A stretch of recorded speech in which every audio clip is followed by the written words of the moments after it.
All right, let's touch on fencing a little bit.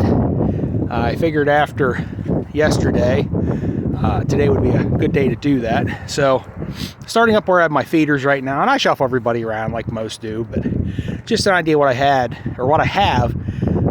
There were horses here before we owned this place, so we have high tensile everywhere. And then I added these gates. See what I do, I keep this area, then I can keep my step deck, my step deck up here. Some of my other trailers that work up here. But then I have, this was 2-wire to begin with. Now, along the wood fence, I don't tend to have problems, but this was 2-wire until yesterday. See our feeders eating here. I took care of this. I was tired of chasing their feeder. So, had to run to town yesterday morning. In-laws had the kids. They came home. Father-in-law said the feeders were out. So I came up, and we've had a lot of snow this year. And what it did, it was heavy wet snow. It pulled the bottom row down. It was grounding the fence out, and of course it's been crappy and rainy and wet and muddy, and like anybody else, I didn't want to work on it. So I was forced to yesterday in pouring rain in the 30s.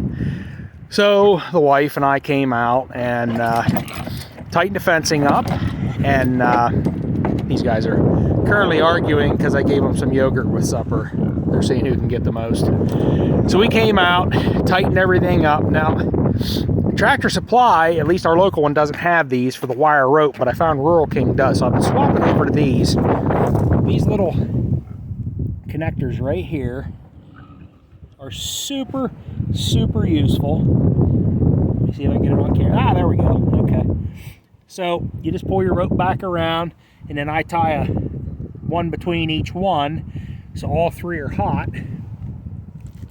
And I'm slowly changing those yellow pegs out, and even these black ones on the ends, they have better versions there because these get brittle being plastic and they break a lot. So I'm slowly getting that figured out. Now, where I had just high tensile, there's one row of white wire rope around the bottom. That's all I've ever had to have. I've had no issues with that.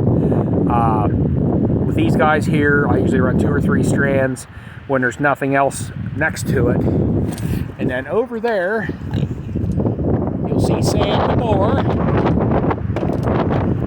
And just because, well, the girls had piglets, Sam has one thing on his mind, so I keep a double row until I'm going to put a permanent fence across it. If I get there long enough, I know I want to keep it down. I'm going to put posts and hog fence across and make it permanent. And I actually am going to add a second farrowing pen in this area right here. Well, over that way. And of course, this is my sacrifice area, so the pen's pretty bad. The rest of the year, I have very minimal problems. So we'll walk around here a little bit more. I know some of you have seen some of this, but we'll just kind of touch base on my gate. Sorry I keep having the sniffles. It's probably 18 or 20 mile an hour winds right now. We're supposed to see 35 mile an hour winds, and it's getting colder by the minute. So figured I would do this while it was feeding time. So I think what my plan is, this is our farrowing pen. Alma Heart. There's her babies with the A-frame I built recently. There's my creep feeder I catch everybody in. And I think over that direction there is where we're going to make our next pen. And then I put gates between each area so I can move everybody around. And then I have this. This here works great because I take her gate just to this post. Gives me a nice chute to run if I'm taking anybody in or out of the barn. So I think when I add another farrowing pen, I'm going to run a chute up through here to that one as well, so I can run everybody from those pastures instead of having to bring them through the farrowing pen. I can bring them down through here. Then this runs in here. That gate swings shut, and I know I've touched on this before, but I figured I'd do a video just on fencing and how this works to give people some ideas. This is just a lean-to. I keep equipment under. I park my work truck under usually. And there's another gate that's back on here, but I'm in the process of putting tin on the barn. I haven't got it back on. And then you open this guy here up. And the way I figured my hallway when I built it, my doors only open that far.